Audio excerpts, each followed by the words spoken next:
할렐루야. 주님 안에서 사랑합니다. 그리고 반갑습니다. 제가 38년 동안 목회하던 교회이고 이 강단에만 22년, 3년 이 자리에 섰다, 여기 섰다, 이 자리에 섰다, 여기 섰다 하면서 여러분을 뵀었는데 이제 이 교회를 사임하고 원로가 된 다음 양주로 갔고 하나님의 은혜 가운데 하나님이 수목장을 할 수 있도록 은혜를 주셔서 거기서 이익금이 약 50억 이상 남아서 땅 300평 사고 예배당 4층으로 잘 짓고 7월 8일 날, 작년 7월 8일 날 입당 및 헌당 예배를 드렸습니다. 그래서 앞으로 9주가 지나면 설립 1주년 맞게 됩니다. 듣기 싫어요? 좀 궁금할 것 같아서 그래요. 네. 여러분의 교회가 세워진 교회이기 때문에. 그리고 지난주에 제1차 총동원 전도주의를 해서 주일학생 애들이 13명 왔고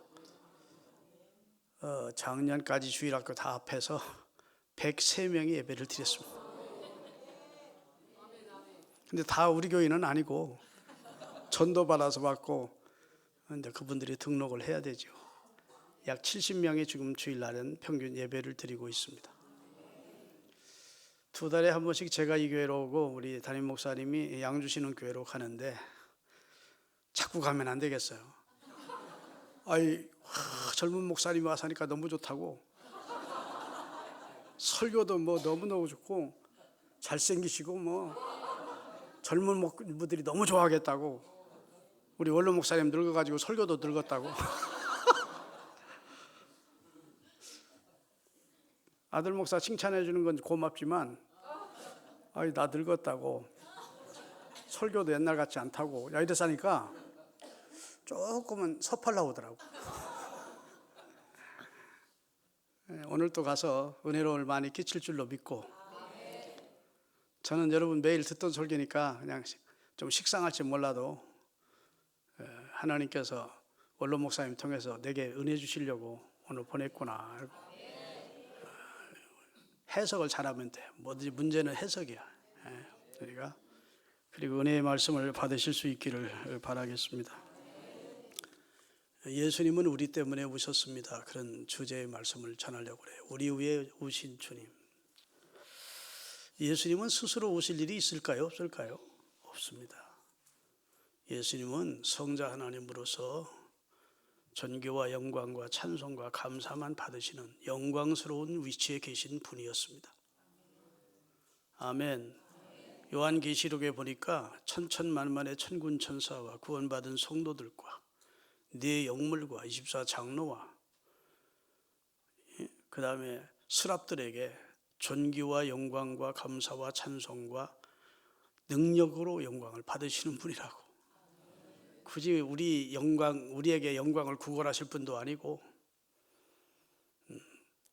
그런 분이신데 눈물 흘리실 필요가 없으신 분이죠. 그럴 분이 아니신데 사실은 죄인된 우리를 위해서 오셨고 죄인된 우리를 보시고 눈물을 흘리신 겁니다. 아멘. 여러분 자식들을 보면 자식 안 나오면 그런 걱정 안 하잖아. 눈물 흘릴 필요가 없는 부모들이 많습니다. 그런데 불효자 자식을 낳고 나면 그 자식 때문에 눈물이 나. 그렇죠? 말도 안 듣는 자식을 막 회초리를 때리면서 엄마도 울고 아빠도 울어. 사실 자식 없으면 버는 돈 수익 가지고 편안하게 살 수 있는데 그 자식이 태어나가지고 본능적으로 사랑하게 돼 있어. 아멘. 창조주 하나님이 자식은 본능적으로 사랑하고 아끼게 돼 있다. 그래서 사랑해. 근데 그 자식이 말을 안 들어. 어떻게 하든지 좀 잘 살고 뻔듯하게 살고 복받고 영광스러운 아들로 딸로 키우고 싶은데 말을 안 들어먹어. 그럼 어떡합니까? 매를 들어. 그리고 울면서 때리는 거죠. 울면서 야 이놈아. 예수님이 지금 예루살렘을 보시면서 우는 것은 그런 심정으로 우시는 겁니다. 곧 하나님의 임박한 심판을 받게 될, 하나님의 진노로 멸망당하게 될 예루살렘과 이스라엘을 보시면서 울었어요. 아멘. 예수님이 이 세상에 계실 때 여러 차례 울은 기록이 성경 복음서에 나와요. 나사로의 무덤 앞에서 예수님이 우십니다. 오늘 본문의 예루살렘을 보시면서 우십니다. 이스라엘 성지 순례를 가보면 예루살렘이라는 성도가 있고 그 맞은편에 감람산, 올리브산이라는 감람산이 있습니다. 그 감람산 중간쯤에 눈물교회라는 교회를 지금 세워놨어요. 예수님이 그 자리에서 예루살렘을 바라보면서 울었다는 그 자리에다가 눈물교회가 세워져 있습니다. 거기서 바라보면 예루살렘이라는 도시가 그렇게 아름답습니다. 예루살렘 성과 그 성 안에 예루살렘 성전과 문집해 있는 주택들이 아름답죠. 예수님 당시에도 아름다웠을 겁니다. 거기는 하나님을 예배하는 성전이 있고 절기마다 선택받은 이스라엘 백성들이 모여서 하나님을 예배하는 샬롬의 도시가 예루살렘이요. 예루살렘이란 말은 평화의 도시란 소리입니다. 아멘. 근데 예수님이 보실 때는 아니야. X야. 예수님이 예루살렘에 입성하신 후에 성전에 가서 제자들과 성전에서 백성들을 가르치시고 나올 때 성전의 웅장함, 그 성전의 아름다움에 감탄하는 제자들이 선생님 보세요. 이런 건물은 세상 끝에도 무너지지 않겠습니다. 왜냐하면 찝차 하나씩만한 돌로 이렇게 석축으로 석조 성전을 잘 지었거든요. 그러니까 이건 뭐 마지막 전쟁 때 심판 때나 무너지면 무너질까 세상 끝날에도 안 무너지겠습니다. 그랬어요. 그러니까 예수님이 맞은편 산으로 올라가시다가 예루살렘 보시고 울었어요. 근데 여기서 울었다는 것은 원어적으로 말하면 통곡하며 흐느껴 울었다는 뜻입니다. 예수님이 예루살렘 바라보다가 그냥 눈물 쭉 흘리신 게 아니고 갑자기 통곡하시면서 흐느껴 우신 겁니다. 그러면서 예루살렘아, 누가복음 13장 34절 띄우세요. 예루살렘이라는 도시를 의인화시켜서 한 인간처럼 부르는 거예요. 예루살렘아, 예루살렘아. 다 같이 읽겠습니다. 예루살렘아, 예루살렘아. 하나님이 보낸 선지자를 죽이고 네게 파송된 자들을 돌로 쳐 죽인 도시여, 암탉이 자기 새끼를 날개 아래 모으려 함같이 내가 너희의 자녀들을 모으려 했다. 그 몇 번이 어떻게 하든지 너희를 보호해 주려고 했다. 근데 너희가 원치 아니하고 배척했다. 그 운 거예요. 울면서 지금 하신 예수님의 말씀입니다. 내가 품어주려 했거늘, 보호해 주려 했거늘 너희가 원치 아니했다. 때가 되면 군인들이 너희 자식들을 두 다리를 잡고 바위에 맺혀 죽이게 될 광경을 보게 될 것이고 돌 위에 하나도 남겨지지 않고 겹놓이지 않고 다 무너뜨리는 나를 너희가 보게 될 거다. 이 말씀하시고 딱 40년 만에 로마에 의해서 예루살렘은 멸망을 당하고 그때 100만이 죽고 9만 7천 명이 포로로 끌려가고 이스라엘 사람들이 이스라엘 땅에 살지 못하도록 세계로 흩어놓아서 그때부터 약 2000년 동안 이스라엘은 디아스폴라 백성이 되어 세계로 흩어졌고 독일의 히틀러는 600만을 죽이고 유럽 사람들은 이스라엘 사람이라면 폭행, 방화 그러면서 이스라엘이 미움을 받아요. 예수를 십자가에 죽여달라, 그 죄값은 우리가 받겠다고, 우리 후손들이 받겠다고 참남단 말을 하던 이스라엘이 하나님의 심판을 그렇게 받다가 1945년 5월 18일 날 독립되고 지금 그 나라가 건재하고 세계가 함부로 올 수 없는 나라고 지금 하마스의 공격을 받고 나서 씨를 말리겠다고 전쟁을 하고 있고 이란이 껍적거리니까 이란이 300개 미사일과 드론을 보냈는데 99%를 다 맞췄다잖아. 그리고 이스라엘은 가서 이란의 핵시설이 있는 그 옆에 있는 그들을 부셔버렸다. 방공만에 하나도 걸리지 않고. 까불지 말라는 말이 한마디로. 너희 군사력과 우리 군사력 비교가 안 돼. 까불지 마. 그러니까 지금 이란이 꼬리를 내린 입장이 됐습니다. 그만큼 강력한 나라를 이루었어요. 근데 지금 그 얘기를 하는 게 아니고 여하튼 예수님이 예루살렘을 바라보시면서 울었다고요. 통곡했다고요. 흐느꼈다고요. 그러면서 너희가 평화에 대해서 알았으면 좋을 뻔했다. 지금은 너에게 가려졌다. 내가 누군지도 너희들은 모르고 하나님이 너에게 베풀고자 하시는 은혜를 너희가 이미 눈을 가리워서 보지 못하고 있는 것이 너무 안타깝다. 그런 내용의 말씀. 오늘 본문 43절 44절을 읽겠습니다. 본문 좀 다시 띄워주세요. 날이 이를 것이다. 내 원수들이 성이 높으니까, 예루살렘 성벽이 높으니까 그 옆에다 토둔을 쌓아 올리고 너를 사면으로 포위해버리고, 그 다음에 또 너와 너 가운데 있는 내 자식들을 땅에 맺혀 죽일 것이고, 성벽이나 예루살렘 성전은 돌 위에 돌이 하나도 남기지 아니하리니 내가 하나님의 보살핌을 받는 날을 알지 못하였음이다. 하나님이 보호해 주려고 했는데, 은혜 주려고 했는데 이들이 거절했기 때문이야. 이렇게 예수님이 깊이 있는, 의미 있는 말씀을 하시고 더 올라가셔서 제자들과 함께 앉았습니다. 그러니까 제자들이 너무 궁금한 거예요. 예수님이 하신 말씀과 행위가 너무 궁금한 거예요. 주여, 어느 때에 이런 일이 있겠사오며 주의 임하심과 세상 끝에는 무슨 일이 있으리까 하고 예수님께 질문을 던진 겁니다. 크게는 두 가지로 질문한 거예요. 어느 때 예루살렘은 멸망을 당합니까?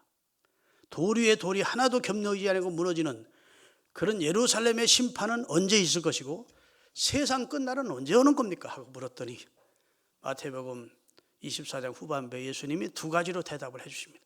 예루살렘의 멸망은 곧 온다. 예루살렘이 군대들에게 에워싸이는 것을 보거든 예루살렘의 멸망이 가까운 줄 알라. 그날에 성에 있는 자들은 빨리 피신해 나와야 된다. 집안에 있는 자들은 물건 가지러 들어가지 말고 빨리 동산으로 피신하고, 이러면서 임박한 심판의 날이 이를 것을 말씀하신 후 딱 40년 만에 로마의 타이터스 장군이 이끄는 10만 대군이 예루살렘을 멸망시킨 겁니다. 그리고 9만 7천 명 포로 잡아가고 110만 명이 현장에서 죽임을 당했어요. 목사님 꾸며낸 얘기 아닙니까? 로마, 이탈리아의 역사에 다 사적에 기록되어 있는 내용입니다.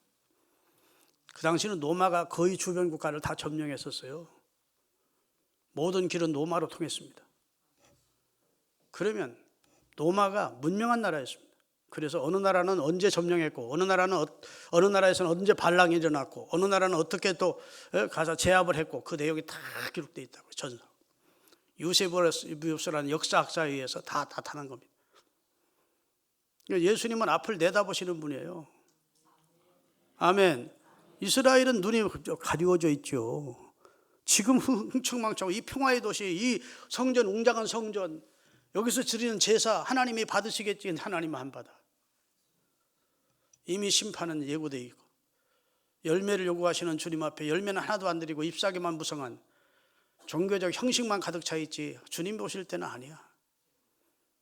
그래서 주님이 임박한 예루살렘의 멸망을 보시면서 우신 겁니다.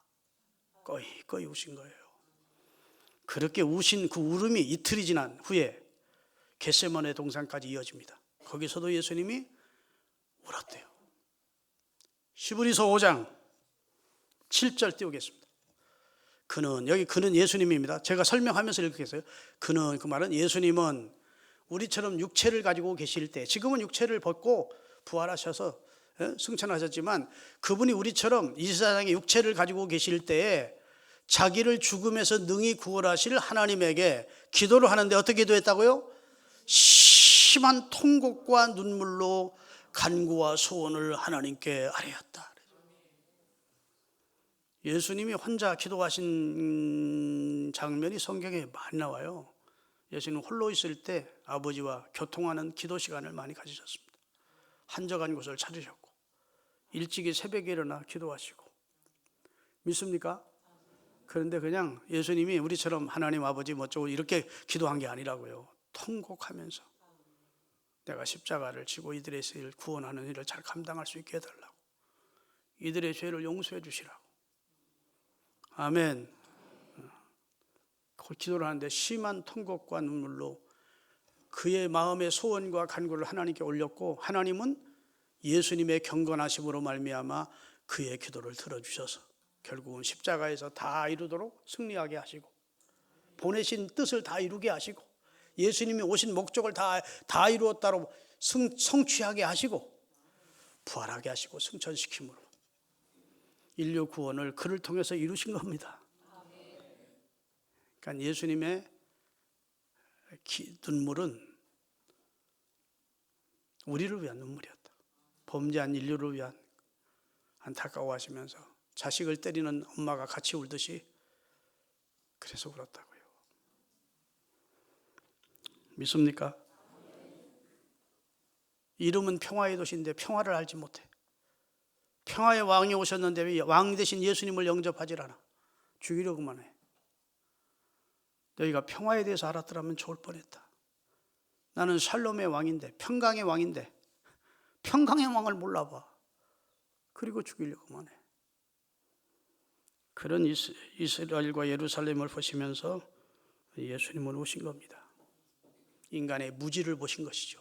무지한, 눈이 깜깜하고 흑암에 가려쳐서 예수님이 누군지, 왜 오셨는지, 그분이 예루살렘에게 주시는 은총이 무엇인지를 거절하고 배반하고 거여가는 자기 백성 이스라엘을 보시면서 울었다고요. 성경에 보면 예수님이 사람들이 점점 강팍해질 것을 예언하십니다. 마지막 때가 되면 따라합시다. 피리를 불어도 춤추지 않고 애곡하여도 울지 않는 시대가 온다. 옛날에는 참 우리 감성이 막 풍부했었어요. 옆에 사람이 울면 같이 울기도 하고. 그런데 점점 우리 감정이 아주 메마른 감정이. 저수지가 물이 다 빠지고 나서 쩍쩍 갈라지는 것처럼 우리 심령이 그렇게 메말라 있다고요. 가물어 메마른 땅에 단비를 내리시듯 성령의 단비를 부어 새 생명 주옵소서. 기도하세요, 여러분. 내 심령이 지금 너무 메말라 있습니다. 하나님의 말씀 앞에 항복하지 않고 아멘하지 않고 자꾸 다른 이유 갖다 붙이고 변명만 하고 주의 임재하심을 거부하고, 그렇게 내가 이름뿐인 신앙생활을 하고 있습니다. 우리 자신을 솔직히 하나님 앞에 내놓아야 하나님이 치료를 하신다고, 은혜를 주신다고요. 나 건강해, 나 부족한 것 없어. 라오디게아 교회가 요한계시록에 보면 그랬대요. 난 부족한 거 없어. 나는 눈으로 보고. 근데 주님이 볼 때는 눈먼 소경이고 헐벗고, 아멘, 가련하고 그렇게 보시잖아요. 그러니까 여러분, 우리 생명 다할 때까지 하나님 앞에 여러분의 심령이 온유하고 겸손해야 되고, 예수님처럼 눈물이 있어야 돼요. 눈물이 있는 성도가 살아있는 성도입니다. 오직하면 예수님께서 마태복음 5장 4절에 애통하는 자는 복이 있나니 제가 하나님의 위로를 받으며 살게 될 것이라. 하나님 앞에 자신의 심령 상태를 놓고 애통하고 자식들의 영혼을 놓고 애통하며 기도하고 주님의 사명을 감당하기 위해서 눈물을 흘리고 주님의 교회를 위해서, 나라와 민족을 위해서 눈물이 있어야 돼요. 그러면 하나님의 위로를 경험하게 된대. 믿습니까? 그런 눈물은 하나님이 당신의 눈물병에 담으시겠대. 보석처럼 여겨주겠대. 내 말이 아니고 성경이라고 생각되시는 분 아멘. 사람 많이 웁니다. 사람이 눈물이 나는 거죠. 건강한 모습, 건강하래. 눈물이 없으면 눈이 충혈되고 뻑뻑하고 눈이 시력을 나중에 잃게까지 돼요. 그래서 요즘은 약국에 가면 뭐가 있죠? 인공 눈물을 가지고 쭉쭉 떠줘야 돼. 인공 눈물 안 넣고 지금 그냥 하나님이 처음 만들어준 눈 가지고 사시는 분 손 들어봐. 그럼 다 복 받은 거예요. 여기 손 안 드는 분들이 많은데 인공 눈물 다 넣으세요? 이거 생각하면 너무 감사한 일이에요. 아멘. 웬만한 이물질 들어가면 울다 보면 눈물 꾸벅꾸벅하고 눈물로 다 씻어 내려가 버리죠.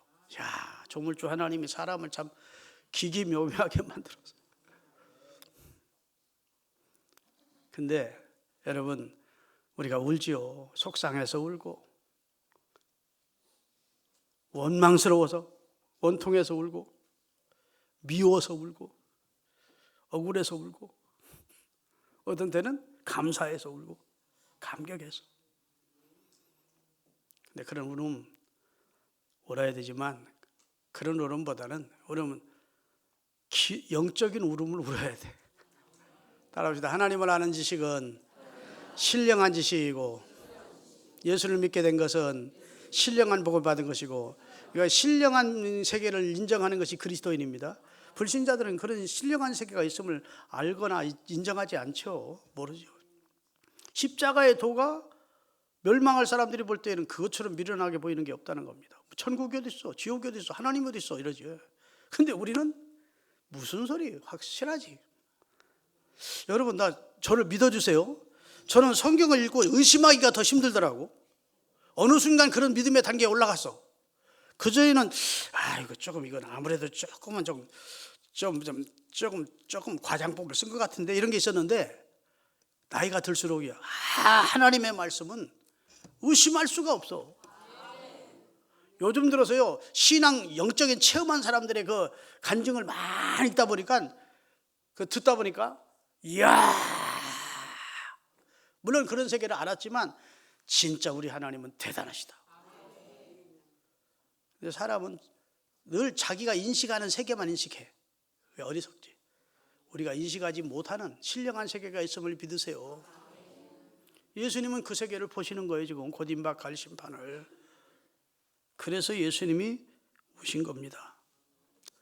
그리고 안타까워하시죠. 천기는 분별할 줄 알면서 어찌 인생은 그런 걸 모르느냐. 내가 임할 때는 노아의 때와 같을 거다. 노시 때 같을 거야. 사람들이 먹고 마시고 시집가고 장가가는 식색의 본능을 초월하지 못하고 사는 동물처럼 인간도 그렇게 살아. 주의 임하심을 믿지 않고 거부하고 살다가 망하게 될 거다. 그러면서 구원받은 성도들에게 시기를 분별하며 살라고, 아멘 할 때까지 기다리는 거예요. 때를 분별하는 성도 되라고, 준비하는 성도 되라고, 등불 준비하라고. 아멘.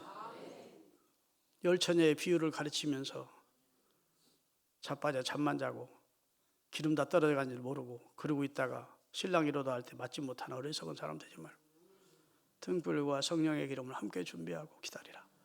그런 말씀 예수님이 우리 얼마나 사랑하시면 그런 말씀을 해 주셨겠어요. 사랑하는 여러분, 소도 그 임자를 알고 나귀도 그 주인의 구유를 아는데 우리 인생이 하나님을 모르고 하나님의 말씀을 몰라. 여러분과 저는 그런 단계에 있지 않음을 감사하십시오.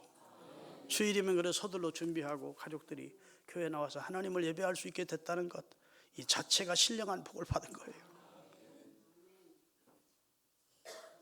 이 믿음 지켜가세요. 우리 믿음을 빼앗으려고 하는 사단의 여러 작전들이 많습니다. 세상이 우리를 유혹하고 사단이 유혹하고 환경 자체가 우리를 넘어뜨리고. 사도 바울처럼 믿음을 지켜가십시오.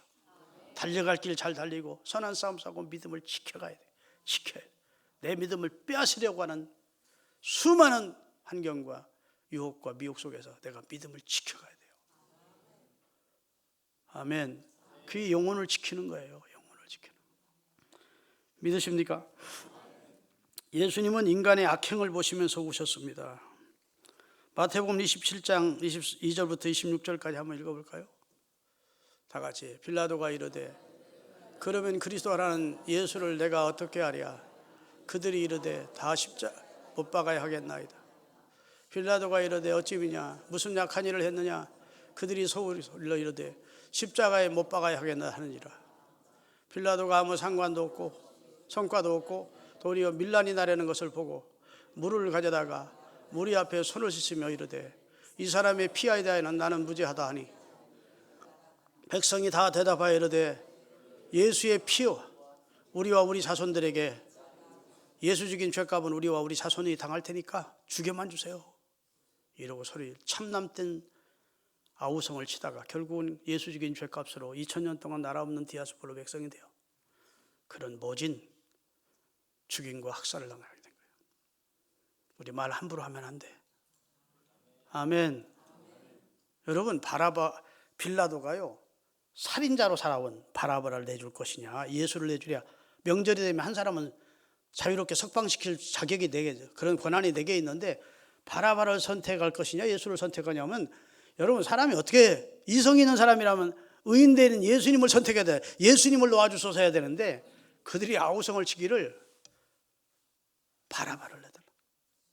그 악한 자를. 여러분 사람이요 민주주의가 꼭 좋은 게 아니야. 선동을 당하면 선을 악으로 선택하는 게 인간이에요. 아멘 안 하는 것 보래. 꼭 사람 많은 쪽으로 가려고 하지 마시고 하나님의 말씀 쪽을 선택하며 사십시오. 내가 홀로 결정하라도 이것이 하나님이 기뻐하는 길이면 그 길을 선택하는 게 그리스도이지, 야 그쪽에 사람이 많이 가더라 그러면 안 돼. 인간의 선택이라는 건 불완전합니다. 믿습니까? 하나님께서 무수히 선지자를 보내고 백성의 회개와 구원을 권면했지만 오히려 죽이고 핍박을 했어요. 그러다가 하나님의 아들까지 잔인하게 죽여버리고 심판을 당할 이스라엘의 악행을 보시면서 예수님은 우신 겁니다. 그럼 그때만 그러냐? 그 시절만 유독 악한 놈들이 많았느냐? 아니라는 거예요. 지금은 더 알다고 주십니다. 지금 인간의 악행이 도를 넘었습니다. 남편 토막내 죽이고 정부와 함께 부모 토막내 죽이고, 옛날에는 그런 짓까지는 안 했을 거야. 그러죠? 자식을 죽여, 입양한 아이를 죽여, 친자식도 죽여. 여러분 살아있으면 감사하셔야 돼요. 그 아내에게 감사하고 그 남편에게 감사해야 돼요. 갑자기 모르게 여러분 생명보험 들면 그때부터 조심하셔야 돼요. 나 죽이려고 작전에 들어갔구나. 요즘은요 자식의 손가락 잘라가지고 보험금 타먹는 그런 못된 애미도 있습니다. 친자식을. 사지백체 멀쩡하고 아직도 내 아내가 내 남편이 나 죽일 뜻이 없다면 고마워하면서 살아야 돼. 무서운 세상이야 지금. 여러분 운전하다가 어떤 사람 만나거든 시비 걸리면 절대 싸우지 마세요. 그 사람이 어떤 사람인지 몰라. 얼마나 악인이 많고 포악한 사람이 많은지 몰라요. 미안합니다 그러고 지나가. 자존심은 상하지만 그렇게 가는 게 지혜로운 방법이에요. 한번 해보자 이 새끼야. 내가 잘못했어? 진짜 악한 사람 만나면 평생 후회할 일만 합니다. 믿습니까? 비둘기처럼 순결하고 뱀처럼 지혜로워. 지혜는 뱀에게서 배우라고 하시니까 우리 지혜롭게 사십시다. 할렐루야. 여러분 누가복음 23장 28절입니다. 같이 한번 읽겠습니다. 예수께서 돌이켜 그들을 향하여 이르시되 예루살렘의 딸들아 나를 위해 울지 말고 너희와 너희 자식을 위해 울라. 첫째는 누구 위해서 울라는 거야?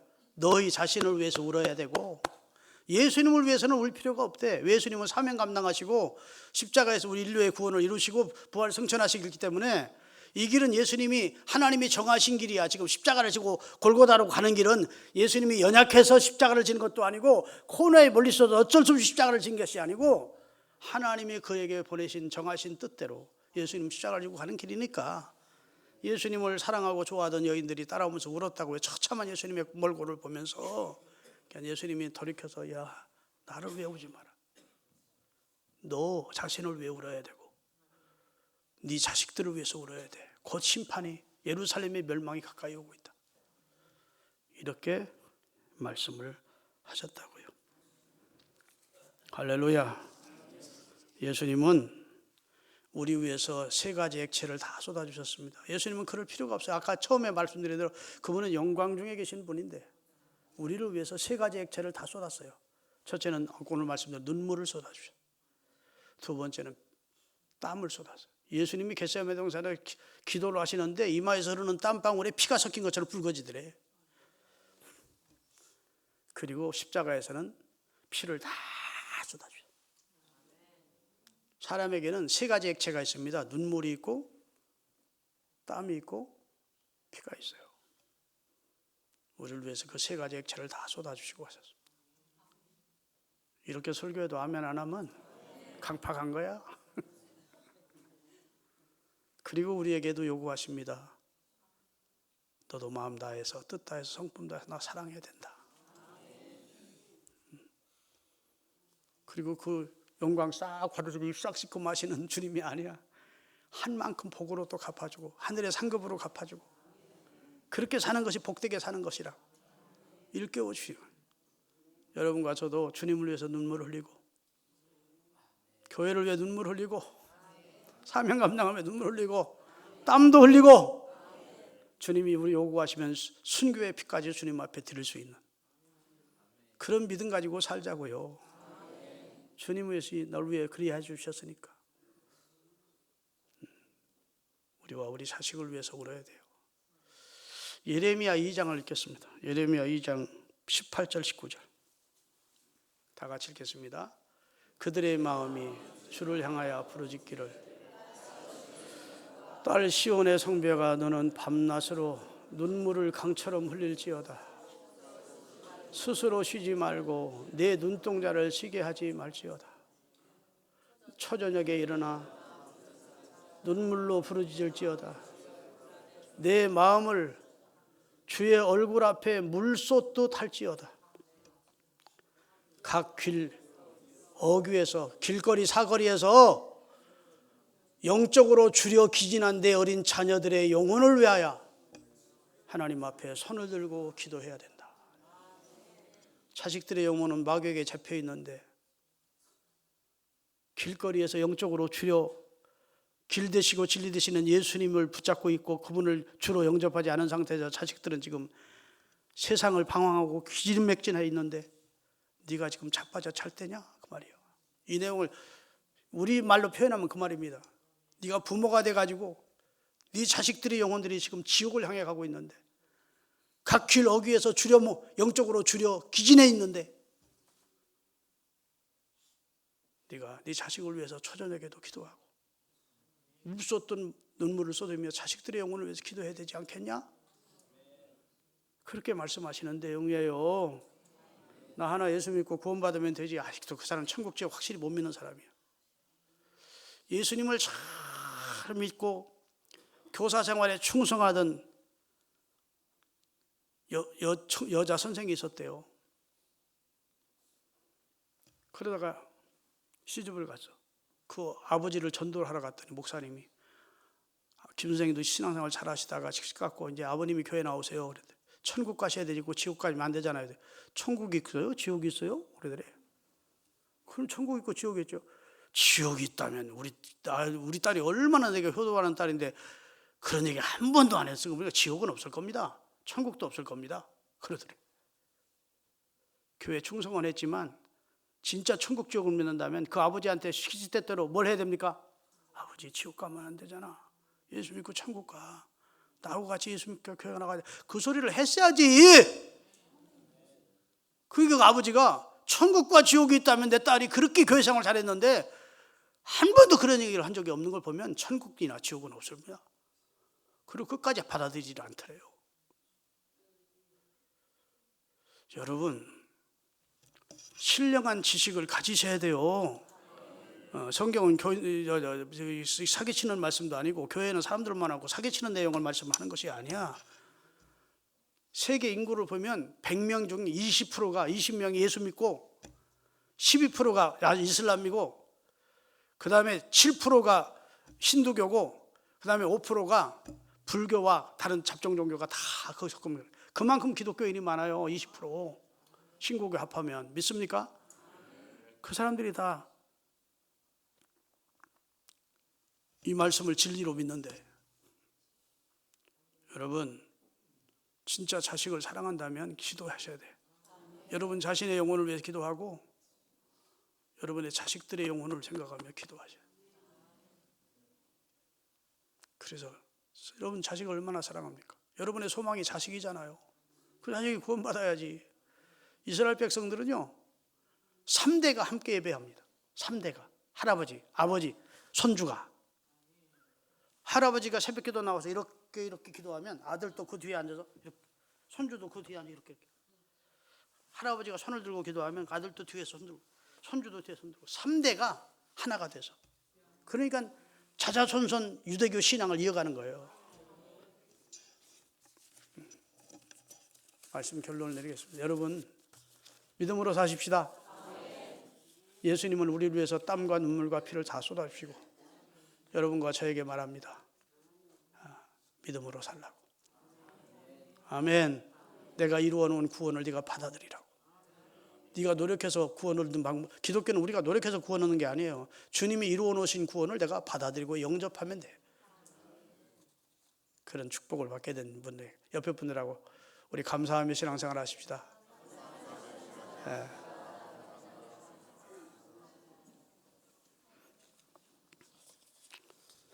우리 김건영 선교사님 올라오시죠. 축도하시게 올라오세요. 여러분 우리 교회가 여기 서울신흥교회가 설립 20주년 때 김건영 선교사님 가정을 태국으로 파송 선교했습니다. 파송 선교는 쉽지 않습니다. 파송해 놓고 지난 3월 첫 주에 몇 주년 예배 드렸죠? 39주년 예배 드렸어요. 그러니까 19년 동안 우리 김건영 선교사님 네 분께서 태국에 가서 그 아들 딸하고 같이 선교하시고 교회도 크게 이루시고 태국 사람들 많이 세례도 주고 우리가 단기 선교도 다녀왔지만 큰일 하고 계십니다. 우리 목사님이 저보다 한 살 아래예요. 그러니까 우리 나이로 지금 70이야. 얼마나 날씬하고 멋있어. 나는 그냥 돼지처럼 살만 쪄가지고. 자, 우리 찬송한 다음에 우리 목사님의 축도로 이제 한 달 동안 우리 한국 이상 머물 거예요. 그런데 여기도 지금 이 교회도 2층에 선교사님 머물 쉴 수 있도록 방 하나 마련해 놨는데 이 예배당 진 지가 23년 되니까요. 낡아서 못 써. 그래서 우리 양주신흥교회는 아주 깨끗하게 짓고 선교관 하나 마련해 놨어. 그랬더니 공항에 내리셔가지고 우리 교회 양주신흥교회로 오셨더라고. 그래서 거기서 지금 이틀 주무셨는데 앞으로 양주신흥교회에서 머물면서 예배는 여기로 종종 나오셔서 함께 예배할 겁니다. 우리 사모님도 일어나시고 우리 두 분의 건강과 사역을 위해서 박수하십시다.